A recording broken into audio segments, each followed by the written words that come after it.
창세기 17장 1절부터 다 함께. 여호와께서 모세에게 말씀하여 이르시되 너는 이스라엘 자손에게 말하여 그들 중에서 각 조상의 가문을 따라 지팡이 하나씩을 취하되 곧 그들의 조상의 가문대로 그 모든 지휘관에서 지팡이 12를 취하고 그 사람들의 이름을 각각 그 지팡이에 쓰되 레위 지팡이에는 아론의 이름을 쓰라. 이는 그들의 조상의 가문의 각 수령에 지팡이 하나씩 있어야 할 것이니라. 그 지팡이를 회막 안에서 내가 너희와 만나는 곳인 증거궤 앞에 두라. 내가 택한 자의 지팡이에는 싹이 나리니 이것으로 이스라엘 자손이 너희에게 대하여 원망하는 말을 내 앞에서 그치게 하리라. 모세가 이스라엘 자손에게 말하매 그들의 지휘관들이 각 지파대로 지팡이 하나씩을 그에게 주었으니 그 지팡이가 모두 12이라. 그 중에 아론의 지팡이가 있었더라. 모세가 그 지팡이들을 증거의 장막 안 여호와 앞에 두었더라. 이튿날 모세가 증거의 장막에 들어가 본즉 레위 집을 위하여 낸 아론의 지팡이에 움이 돋고 순이 나고 꽃이 피어서 살구 열매가 열렸더라. 모세가 그 지팡이 전부를 여호와 앞에서 이스라엘 모든 자손에게로 가져오매 그들이 보고 각각 그 지팡이를 집어들었더라.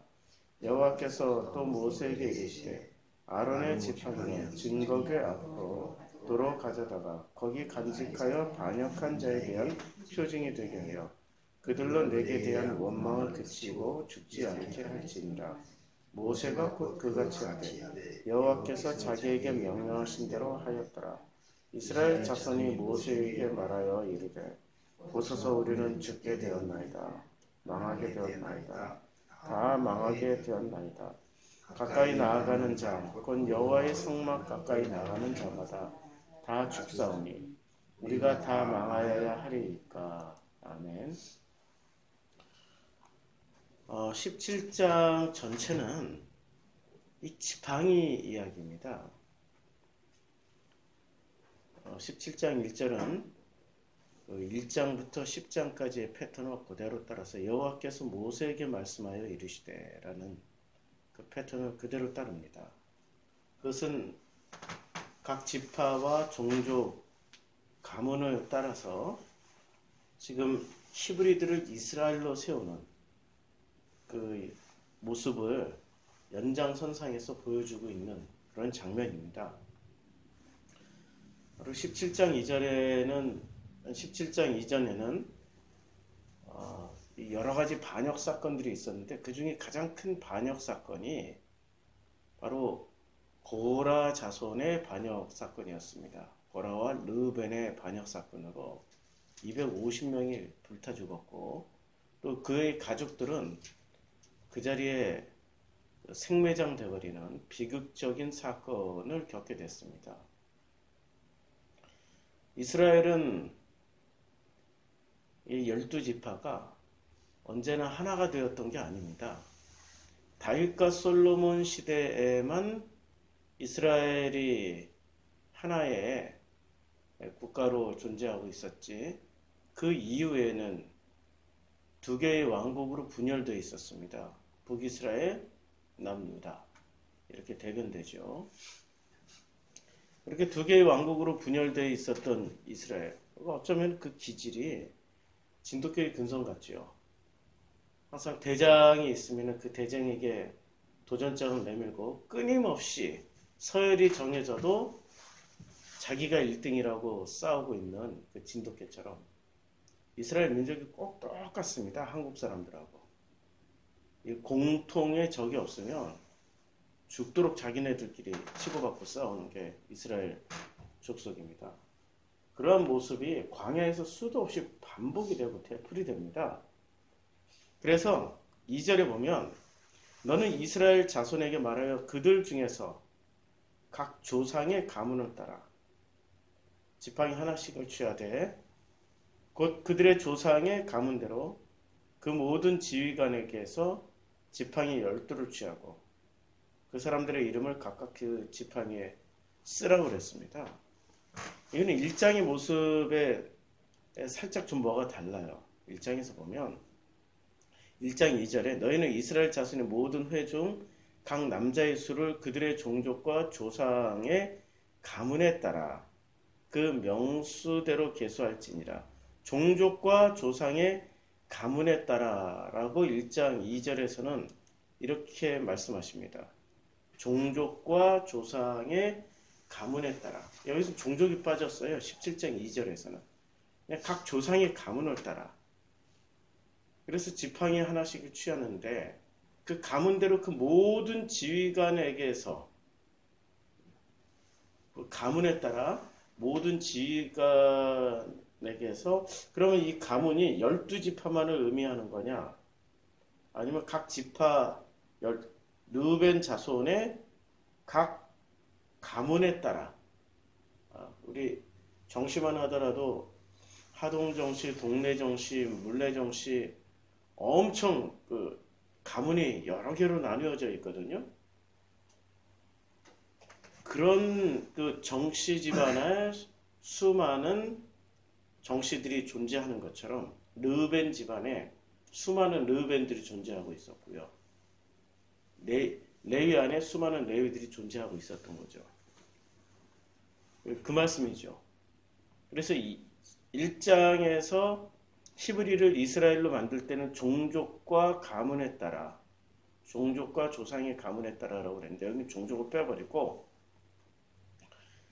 각 조상의 가문에 따라 지팡이 하나씩을 취하다. 그러니까 그 지팡이가 몇 개나 되겠습니까?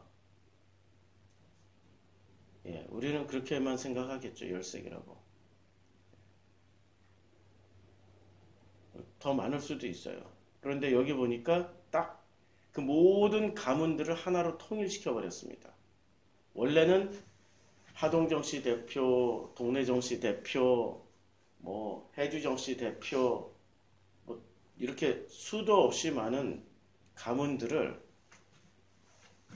있었는데 그들 중에 이제는 지휘관을 그 가문대로 그 모든 지휘관에게서 지팡이를 12를 취합니다. 그리고 그 사람들의 이름을 각각 그 지팡이에 쓰게 됩니다. 근데 여기 보니까 레위의 지팡이는 또 별도로 아론의 이름을 쓰라고 그랬습니다. 이렇게 지팡이가 모두 몇 개죠? 13개입니다. 13개의 지팡이를 다 모아놔요. 13개의 지팡이를 다 모아놓는데 이 레위 지팡이에 아론의 이름을 쓰라고 지금 말씀하고 있습니다. 아론의 이름을 쓰라. 근데 아론이 어떤 사람이었습니까? 아론이 이 광야에서 보여주는 모습은 그렇게 본받을 만한 모습으로 나타나지는 않습니다. 모세가 십계명을 받으러 시내산에 올라갔을 때 사람들이 술렁술렁하고 모세가 내려오지 않자 모세를 향하여서 또 사람들이 여론이 좋지 않자 송아지 우상을 만들자고 제안한 사람이 아론이었습니다. 모세가 구스 여인을 취하자 미리암과 함께 모세를 맹비난했던 사람이 또 아론이었습니다. 근데 레위 지팡이에는 아론의 이름을 쓰라고 그랬어요. 저는 이 장면에서 끝까지 스승인 예수를 배신하고 도망갔던 그 제자들을 부활하여서까지라도 제자들을 찾아가서 내 양을 먹이라 라고 말씀하셨던 예수님의 모습을 봅니다. 인간적이면은 3번 배신하면은 그건 아예 가능성이 없는 인간이죠. 3세판을 배신했다. 베드로가 복음서에서 예수를 몇 번 배신한 걸로 나옵니까? 마지막 다굴기 전에 3번 부인한 걸로 대변이 되지만은 그는 예수를 수시로 배신했습니다. 요한복음 1장에서 예수를 만났고요. 세례 요한의 세례 사역을 하는 그 장소에서 베드로는 예수를 처음 만났습니다. 그러다가 호련히 마가복음 1장에서는 갈릴리 바닷가에 있었고 예수님이 다시 베드로를 부르시러 가는 겁니다. 그러다가 누가복음 5장에서는 예수님이 갈릴리로 또 쫓아가십니다. 그래서 배 타고 오르셔가지고 밤이 맞도록 수고하고 밤이 맞도록 물고기를 잡았는데 한 마리도 잡지 못했던 베드로의 배에 올라타서 깊은 곳에 그물을 던져라. 그래서 베드로가 그가 예수인 줄 알고 주여 저는 죄인으로서이다. 저를 떠나가 주시옵소서. 뭐 이런 고백을 하지 않았습니까? 벌써 몇 번 도망간 겁니까? 2번 도망갔죠. 또 요한복음 6장에서는 모든 사람이 주를 버릴지라도 생명의 말씀이 예수님께 있사오니 저는 절대로 주를 버리지 않겠나이다 했던 그 베드로가 7장에 가면은 예수만 남기고 모든 제자들이 다 뿔뿔이 어디론가 흩어졌습니다. 그것을 동생 야고보가 이렇게 표현을 합니다. 형님이 이 시골 구석에 계시면 어떻게 하겠습니까? 형님의 이름을 높이려면 제자들이 있는 예루살렘으로 가소서. 그러니까 스승 예수를 나부라두고 나머지 제자들은 전부 다 예루살렘으로 도망가 버렸습니다. 지금 복음서에서 공식적으로 예수를 배신하고 도망간 기록만 찾아봐도 5번이지 않습니까?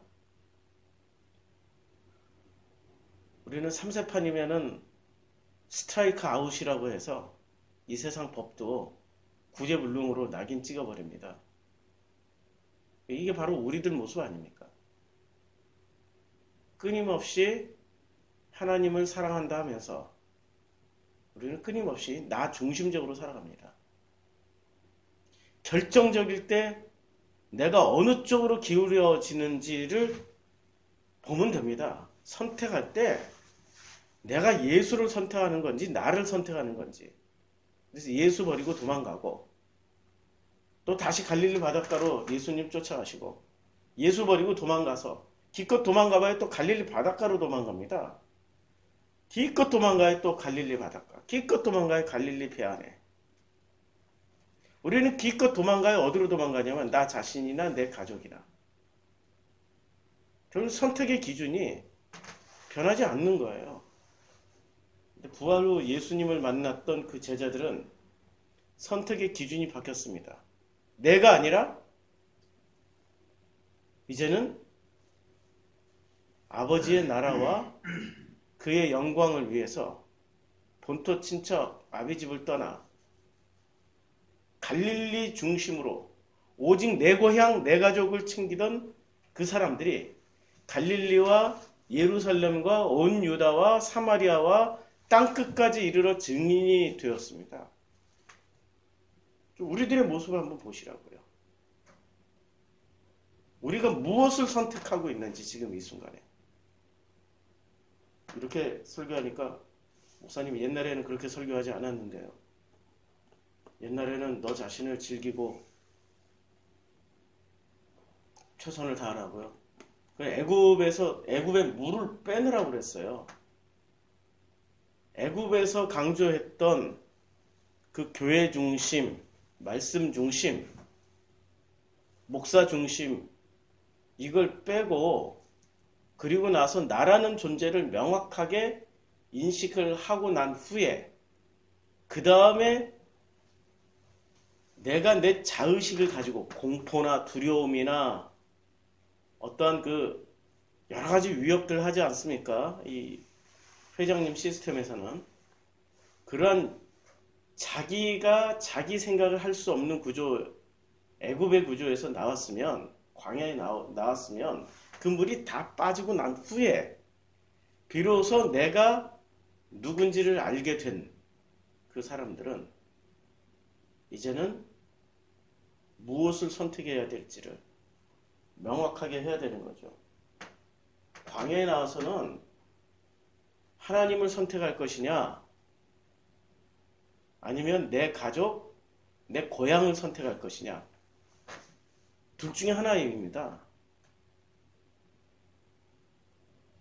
그런데 끝까지 이 아론은 자기 가족이 지금 몽땅 어디에 나와 있어요? 광야에 나와 있는 거죠. 광야에 나와 있고, 그리고 광야에서 지도자로 세워져 있는 거죠. 하나님에 의해서 한번 지도자로 선택받은 사람들은 놀랍게도 하나님이 끝까지 믿어주십니다. 레위의 지팡이에는 모세의 이름을 써야 됩니까? 아론의 이름을 써야 됩니까? 모세의 이름을 쓰는 것이 마땅한 거죠. 이 전체적인 장면은 이거예요. 뭐라고 이 지팡이를 각각 다 가져오라는 이유가 5절에 나옵니다. 내가 택한 자의 지팡이에는 싹이 나리니 이것으로 이스라엘 자손이 너희에게 대하여 원망하는 말을 내 앞에서 그치게 하리라. 목적은 원망하는 말, 그러니까 반역하는 것을 그치게 하기 위해서입니다. 그러면 지팡이 이름에, 레위의 지팡이 이름에는 모세 이름을 쓰는 게 마땅합니까? 아론의 이름을 쓰는 게 마땅합니까? 모세 이름을 써야죠. 그런데 이렇게 오락가락하는 아론의 이름을 써버립니다. 주님이 그렇게 말씀하셨어요. 이게 은혜 중에 은혜죠. 오락가락 나의 이름을 지팡이에 쓰게 하십니다. 그래서 레위 지팡이 이름은 레위라고 쓰지만, 레위 지팡이 아론이라고 쓰지만, 이 레위 지팡이에 나의 이름을 한번 써보십시오. 마음으로. 그리고 그 지팡이를 회막 안에서 내가 너희와 만나는 곳인 증거궤 앞에 두라고 그랬습니다. 나의 이름을 써놓고 증거궤, 언약궤 앞에 두라고 말씀하고 계십니다. 내 이름이 쓰여진 그 지팡이가 언약궤 앞에 놓여지게 됩니다. 6절 모세가 이스라엘 자손에게 말하며 그들의 지휘관들이 각 지파대로 지팡이 하나씩을 그에게 주었으니 그 지팡이가 모두 12이라. 그 중에 아론의 지팡이가 있었더라. 모세가 그 지팡이들을 증거의 장막 안 여호와 앞에 두었더라. 이튿날 모세가 증거의 장막에 들어가 본즉 어떻게 됐습니까? 레위 집을 위하여 낸 아론의 지팡이에 움이 돋아났어요. 그리고 순이 나고요. 꽃이 피어서 살구 열매가 열렸습니다. 예? 하룻밤새 이런 일이 벌어질 수 있습니까? 이 자연의 법칙을 다 초월해버린 거예요. 자연의 법칙을. 모세가 그 지팡이 전부를 여호와 앞에서 이스라엘 모든 자손에게 가져왔습니다. 그들이 보고 각각 자기 지팡이를 집어들었는데 여호와께서 또 모세에게 이르시되 아론의 지팡이는 증거궤 앞으로 도로 가져다가 거기 간직하여 반역한 자의 표징이 되게 하는 겁니다. 반역한 자에 대한 표징으로 아론의 지팡이를 선택했고 그 아론의 지팡이에 움이 나고, 지팡이라는 건 아시잖아요? 잘 다듬어서 쓰는 나무 깎고 다듬어서 그게 지팡이지 않습니까? 우리의 상식으로는 거기서 움이 나고 싹이 나서 잎이 나고 열매가 맺힌다. 그것도 하룻밤 사이에 불가능한 일이죠. 그런데 그것을 초월해서 그런 일이 벌어졌습니다. 이 표징이 무슨 표징이라고요? 10절. 반역한 자에 대한 표징. 이제까지 하나님은 반역한 자를 어떻게 했습니까? 생매장 시켜버리든지, 불에 태워 죽이든지, 뱀에 물려 죽게 하시든지, 전쟁이 나서 전쟁으로 죽게 하시든지. 하나님이 이제까지 취하셨던 방식은 강력한 처벌을 하셨습니다. 그런데 강력한 처벌로도 이 독하고 질긴 인간들은, 선악과를 먹은 인간들은, 끝까지 신유되고자 하는 인간들은 자기 중심적으로 모든 이 불안과 공포와 두려움 때문에 하나님을 끝까지 배신합니다. 진짜 공포와 두려움과 불안과 무서움을 보여주시는 그 하나님을 무서워하지 않고 경외심을 가지지 않고 이들은 눈에 보이는 현실을 더 무서워합니다. 가데스 바네아에서 그런 일이 벌어졌고요. 모세가 시내산에 올라가자마자 그 구름이 시내산을 가리고 40일 동안 구름이 시내산을 가렸다는 거, 번개가 치고 있었다는 사실, 얼마나 불안합니까? 시커먼 하늘에 번개불만 번쩍번쩍하고 지도자 모세는 그 안에서 죽었는지 살았는지도 모르는 상황에서 불안하니까 불안을 확신으로 바꾸기 위해서 송아지에다 금을 입히고 우상을 만들어버리지 않았습니까? 이 모든 불안과 공포의 근원이 보여지는 자연현상 혹은 눈에 보이는 그 거인족, 가나안 사람들 때문에 일어났다고 생각하지만 실제로는 자기 자신들 속에 믿음이 없는 겁니다. 믿음 없음으로 인한 불안과 공포로 인해서 이 사람들은 반역을 하는 겁니다. 너무나도 놀랍게. 이 모든 것에 하나님이신 하나님을 바라보지 못하고 눈에 보이는 것 때문에 모든 것의 근본이시오, 창조주시오, 창조 질서를 세우신 그분을 바라보지 못하고 인간 질서에, 인간 현상에 그 눈에 보이는 것에 따라서 겁을 먹은 인간들이 반역을 해버리는 겁니다.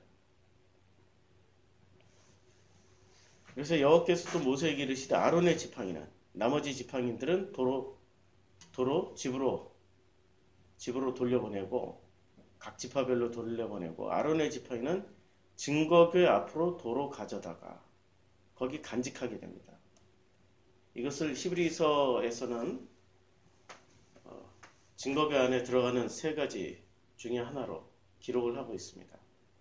만나를 담은 금항아리, 아론의 쌍난 지팡이, 그리고 두 증거판을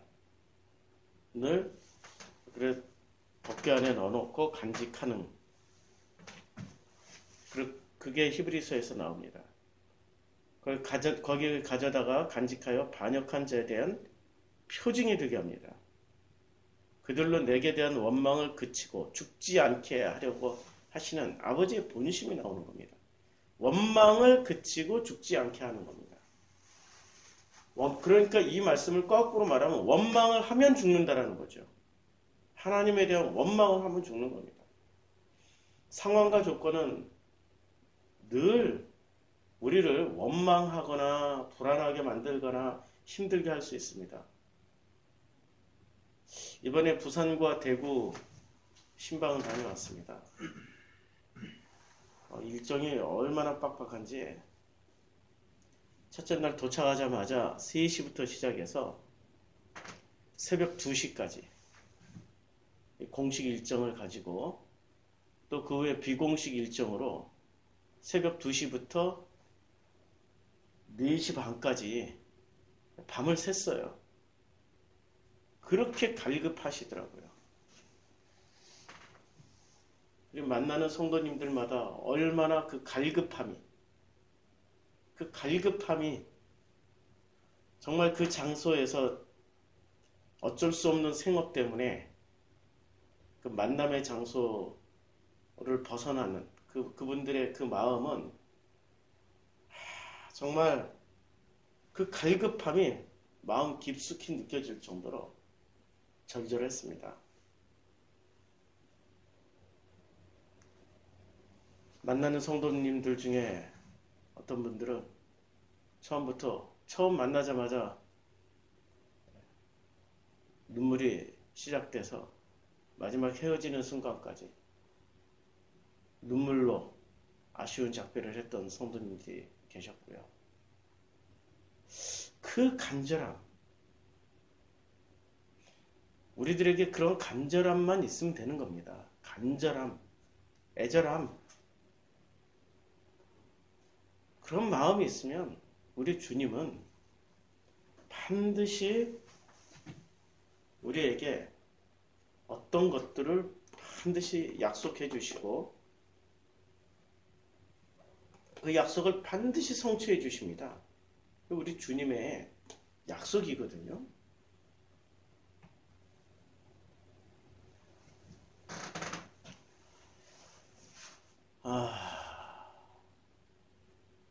사람이 익숙해진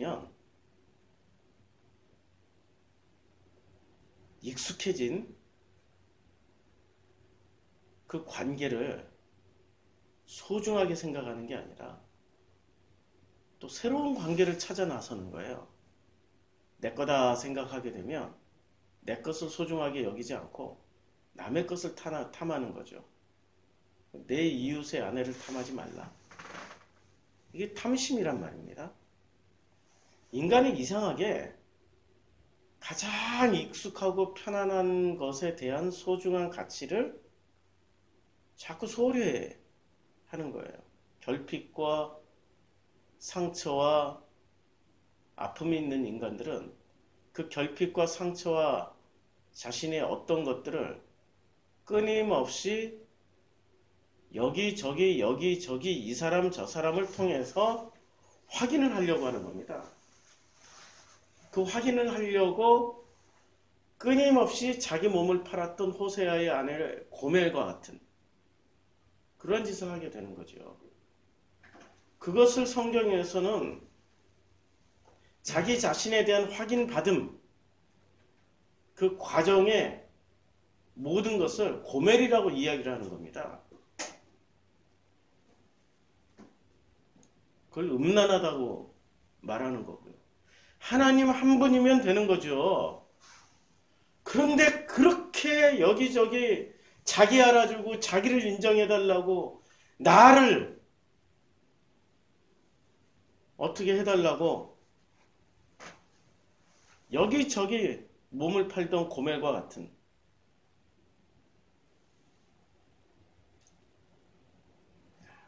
복음은 있잖아요. 복음은 논리나 이론이나 굉장히 뛰어난 어떤 지식을 펼쳐내는 게 복음이 아닙니다. 복음은 그 마음이 하나님을 만나 하나님 안에서 안식을 누리는 게 복음인 거죠. 광야에 나온 모든 사람들에게 하나님은 동일하게 하나님의 은혜로 덮으셨습니다. 하나님 마음으로 덮으셨고 모든 증거와 기적과 이적으로 다 보여주셨습니다. 그러면 하나님만 바라보면 되잖아요. 근데 그렇지 않다는 거예요. 무엇을 바라봅니까? 처음엔 송아지를 만들어서 송아지라는 하나님을 바라보고 그 다음에는 송아지를 더 이상 만들 수 없게 되자 무엇을 바라봅니까? 그들 마음속에 근본인 불안과 공포와 두려움이 안식을 어디서 찾으려냐 하냐면 자기들이 태어나서 성장하고 살았던 고향인 애굽을 바라보게 되고 자신들이 마지막 위로 안식처라고 생각했던 가족에게로 돌아가더라는 거죠. 가데스 바네아에서 내 처자와 내 가족, 내 애굽으로 고향 애굽으로 돌아가자. 그건 호박 이드로의 고백도 똑같은 거예요. 장인이여 같이 갑시다 했더니 모세의 말을 뿌리치고 내 가족, 내 고향으로 난 돌아간다. 그러면 모세와 모세의 아내 시포라는 자기 딸인데 자기 손자들이 있는 곳인데 여기가 가족이 아니라는 얘기죠. 여기도 가족이 아니고 저기도 가족이 아니고.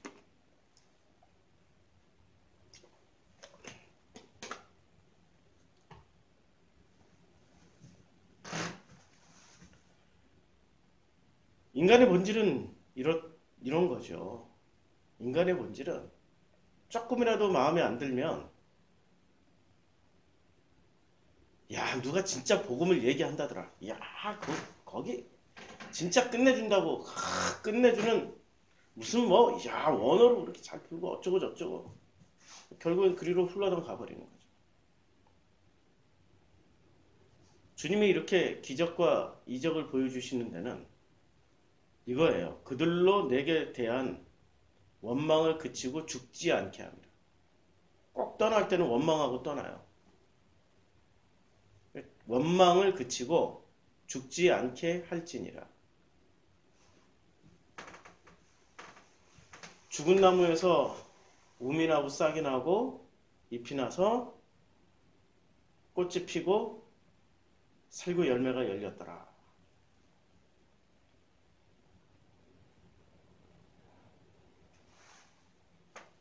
우리 교회가 살아있다는 증거는 뭘까요? 한 개인은 또 개인의 살아있다는 증거는 뭘까요? 나라는 개인의 살아있음의 증거는 뭐죠? 숨쉬고 사는 건가요? 아니면 이제까지 나 중심으로 살던 내가 하나님 아버지를 품게 돼서 하나님 아버지의 우민하고 하나님 아버지의 마음에 싹이 나고 하나님의 꽃이 피고 하나님의 열매를 맺는 게 내가 살아있음의 증거 아닙니까? 내가 그냥 숨쉬고 살아있는 것이 살아있음의 전부가 아니에요. 교회가 살아있음의 증거는 뭐죠? 그냥 우리끼리 잘 먹고 잘 살고 우리끼리 서로 위로해주고 위로받고 그냥 우리끼리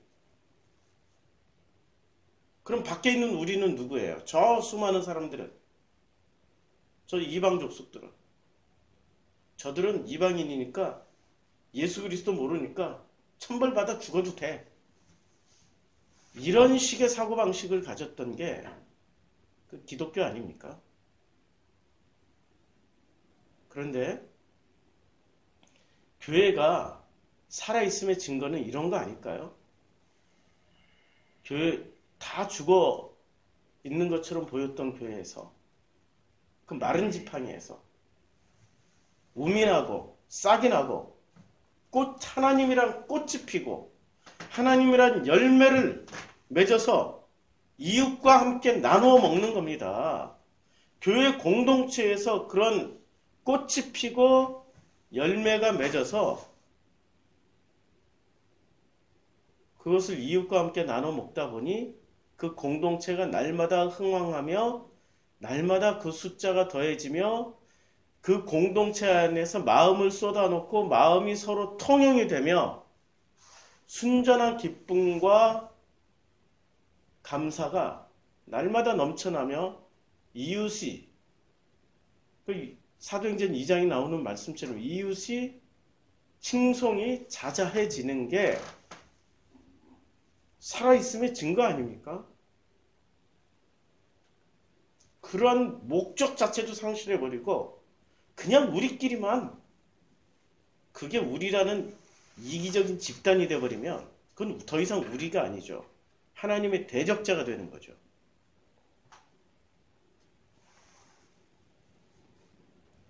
그래서 7장 10절에 7장 8절에 이튿날 모세의 증거 장막에 들어가 본즉 레위 집을 위하여 낸 아론의 지팡이에 우미 돋고 순이 나고 꽃이 피어서 살고 열매가 열렸습니다. 이러한 이유는 17장 8절에 17장 8절입니다. 장절 잘못 얘기했습니다. 17장 10절에 이러한 우미 돋고 순이 나고 꽃이 피어서 살고 열매가 열린 이유가 반역한 자에 대한 표징이 되게 하며 그들로 내게 대한 원망을 그치고 죽지 않게 하려는 목적이었습니다. 모세가 곧 그같이 하되 그같이 그 쌍난 지팡이를 드디어 법궤에 갖다 놓게 됐자 여호와께서 자기에게 명령하신 대로 하였더니 12절 이스라엘 자손이 모세에게 말하되 이르되 보소서 우리는 죽게 되었나이다. 망하게 되었나이다. 다 망하게 되었나이다. 이 사람들이 지금 전부 다 거꾸로 들어요. 지금 주님이 쌍난 지팡이를 통해서 뭐를 보여주신 거예요? 10절에 분명히 말씀하셨어요. 그들로 내게 대한 원망을 그치고 죽지 않게 할지니라는 언약의 징표로 꽃이 피고 열매 맺게 해버렸는데 나머지 지파들이 전부 다 또 모세한테 와서 원망을 하기 시작하는 겁니다. 보소서, 우리는 죽게 되었나이다. 망하게 되었나이다. 다 망하게 되었나이다. 가까이 나아가는 자 곧 여호와의 성막에 가까이 나아가는 자마다 다 죽사오니 우리가 다 망하여야 하리이까. 이야, 이 사람들이 지금 애굽에 있는 사람들이 아니에요. 이 사람들이 지금 이렇게 말하고 있는 이 사람들이 광야에 나온 사람들이에요. 종교가 싫어서 나온 사람들이 지금 하는 얘기예요. 죽지 않고 원망을 그치고 죽지 않게 할지니라. 원망을 그쳐야 죽지 않게 된다는 얘기예요. 원망하면 죽는다. 그런데 바로 뭐라고 얘기합니까? 우리는 죽게 되었나이다. 다 망하게 되었나이다. 다 망하게 되었나이다. 13절 성막에 가까이 나가는 자마다 다 죽사오니 우리가 다 망하여야 하니까. 지금 뭐하고 있습니까? 1초도 안 걸려요. 1초도. 지금 하나님의 말씀을 거역하는 데는 1초도 안 걸려요. 이 사람들이 애굽에서 이런 불평을 한 적이 있습니까? 애굽에서는 그렇게 지푸라기도 주지 않고 벽돌 만들어 하면 죽도록 벽돌 만들고 지푸라기를 또 줄이고 또 만들어 와. 양은 그대로 놔두고 더 만들어 와, 더 만들어 와, 더 만들어 와. 죽도록 충성했던 사람들이 광야에 나오니까 어떻게 됩니까? 희한하게 별것도 아닌 거 가지고 원망 불평, 원망 불평, 원망 불평. 인간 본질이 드러나 버린 거예요. 자기 자신의 본질이 폭로되는 자리가 광야라는 거죠. 광야에 나왔으면 뭐 어떻게 해야 돼요? 광야에 나왔으면 하나님을 신뢰하고 하나님만 바라보고 하나님이 이 모든 일로 우리를 섬기신다.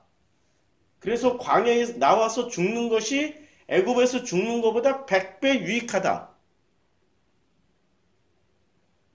애굽에서 죽게 되는 일은 바로를 위해서 죽는 것이지만 광야에 나와서 죽게 되는 일은 살리는 이도 여호와시요 죽이는 이도 여호와시요 우리를 세우시는 분도 여호와시요 우리를 폐하시는 분도 여호와시다. 할렐루야 아멘 하고 가게 되는 자리가 광야인데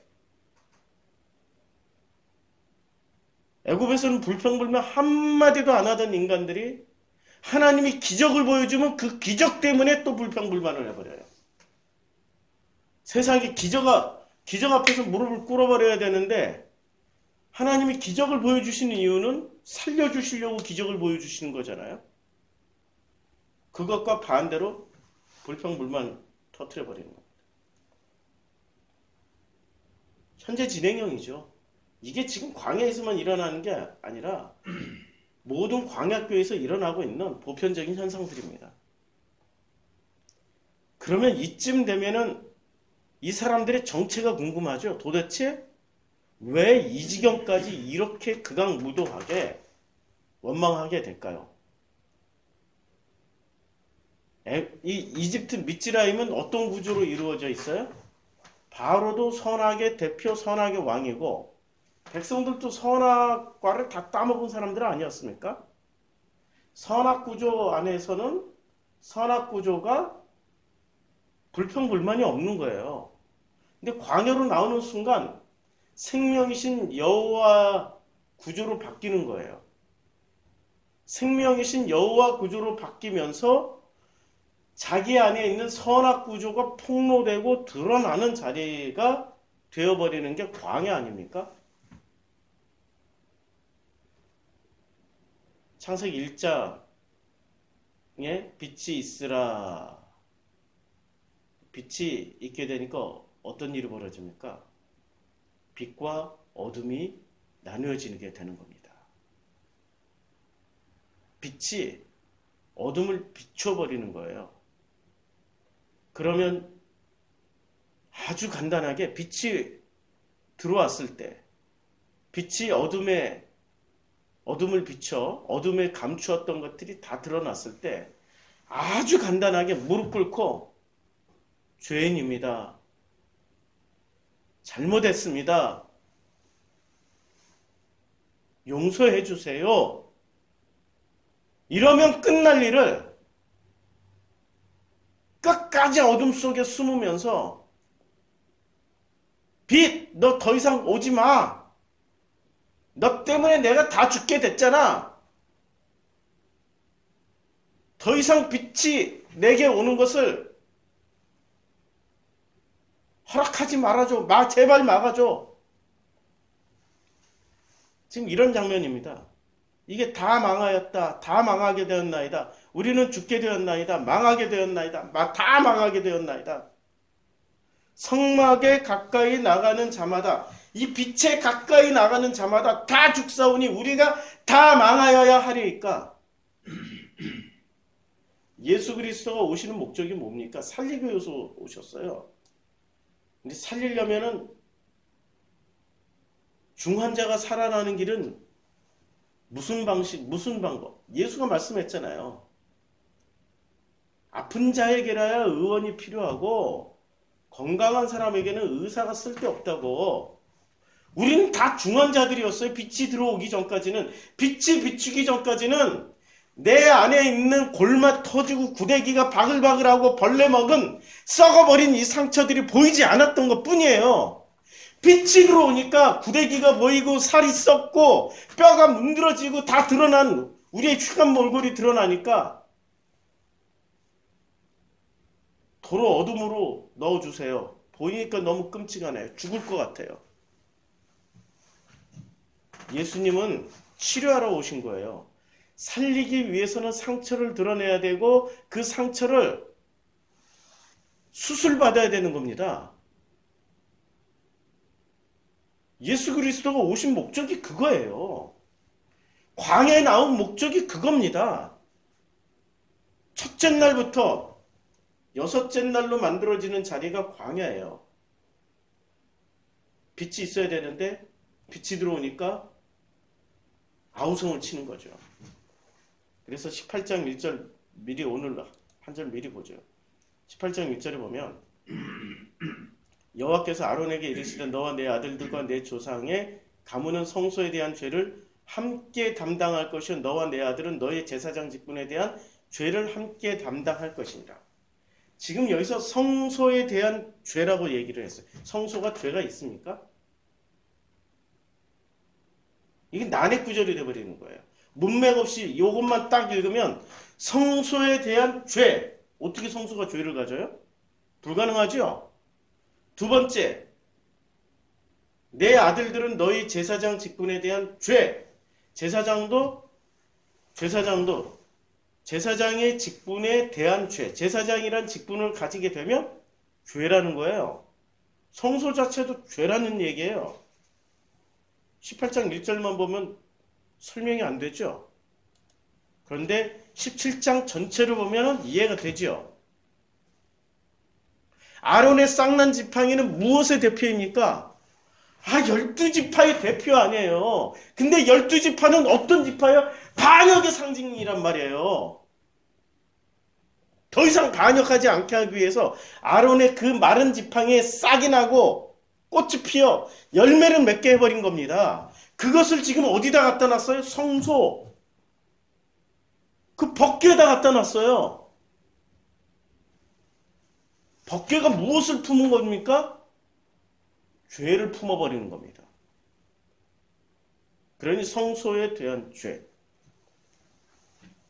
17장을 이해하지 못하면 18장 1절 절대 이해할 수 없습니다. 그리고 그 지팡이는 나머지 이스라엘 지파의 모든 목소리를 대변하고 있는 거 아닙니까? 근데 나머지 이스라엘 지파는 끊임없이 그 지팡이를 통하여서 뭐라고 얘기를 하고 있어요? 하나님에게 죽게 되었나이다. 망하게 되었나이다. 다 망하게 되었나이다. 도대체 뭐가 망한다는 얘기야? 내 가족과 내 고향이 자기들의 이기심이 망하게 됐다는 얘기예요. 그럼 죽어야 돼요? 살아야 돼요? 그렇죠? 죽는 것이 유익한 거죠. 그래서 18장 1절에 이렇게 말씀하고 있습니다. 그 죄를 각 가문은 성소에 대한 죄를 함께 담당할 것이요. 죄를 담당하게 되는 겁니다. 누가? 아론의 쌍난 지팡이가 나머지 지파를 대표를 했던 것처럼 내 아들들과, 그러니까 아론과 아론의 자손들은 죄를 함께 담당하는 거예요. 이 장면은 민수기 3장의 말씀을 대변하는 겁니다. 민수기 3장, 4장에서는 시종일관 뭐라고 말씀하고 있습니까? 3장 9절에 너는 레위인을 아론과 그의 아들들에게 맡기라. 그들은 이스라엘 자손 중에서 아론에게 온전히 맡긴 자들이다 라고 말씀하고 있습니다. 그런데 자 12절에 왜 이렇게 전부 다 온전히 맡겨진 자들이 되냐면 3장 12절에 보라 내가 이스라엘 자손 중에서 레위인을 택하여 이스라엘 자손 중에 태를 열어 태어난 모든 자를 대신하게 하였은즉 레위인은 내 것이다. 13절 처음 태어난 자는 다 내 것이다. 누구 것이에요? 여호와의 것이에요. 여호와의 것을 지금 이 처음 태어난 이 모든 이 생명에 대한 책임을 누구한테 묻는다라는 거예요? 레위한테 묻는 거예요. 그래서 아론의 지팡이에는 싹을 나게 해버린 거예요. 싹이 났다라는 건 살아있다는 겁니까? 죽었다는 겁니까? 죽은 놈한테는 안 물어요. 산 놈한테 묻는 거지. 그러니까 레위한테 묻기 위해서 레위를 대표로 한 이 지팡이를 싹 나게 해버린 거예요. 놀라운 일이죠. 레위 지파의 대표로 오신 분이 누구세요? 예수. 그래서 예수에게 물어서 예수가 모든 생명의 대표로 예수의 생명을 취하시고 그리고 그 예수의 내용물을 우리가 받게 되면 이제 우리를 살려주시겠다는 말씀입니다.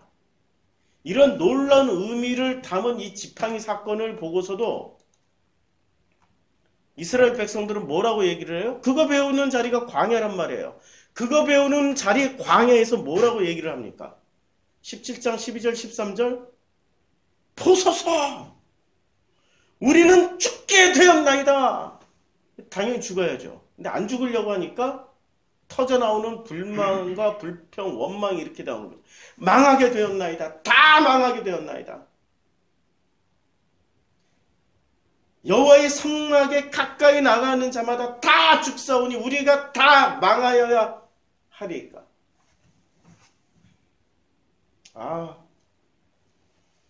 이것을 듣는 이렇게 말하는 사람들은 스트레스가 없어요. 마구마구 질러대니까. 이것을 듣고 있는 모세와 아론의 스트레스는 어느 정도가 될까요?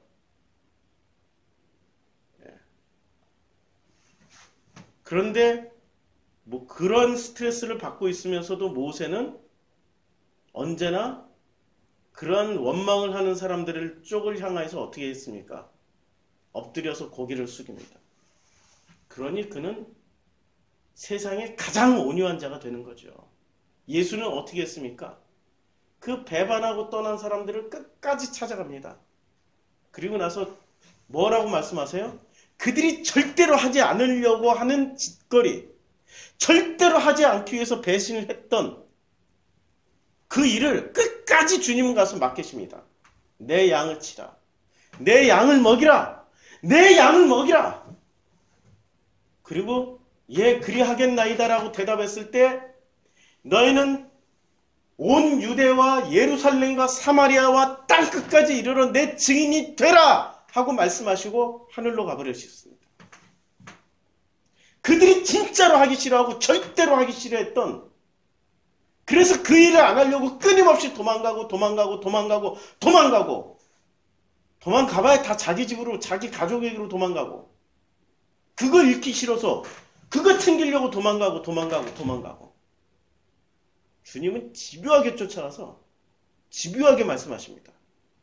내 양을 먹이라. 그때 이스라엘 자손들의 반응이 똑같습니다. 죽게 되었나이다. 망하게 되었나이다. 다 망하게 되었나이다. 죽을 자리에서 죽는 건 행복한 겁니다. 죽지 말아야 될 자리에서 죽게 되는 것처럼 불행한 일은 없습니다.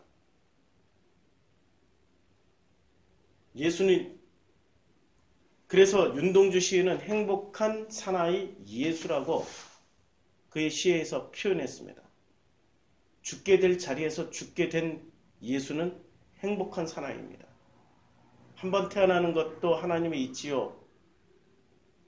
반드시 죽는 것도 하나님이 정하신 이치입니다. 마지막 나의 죽음의 자리가 어디서 죽을지를 한번 보십시오.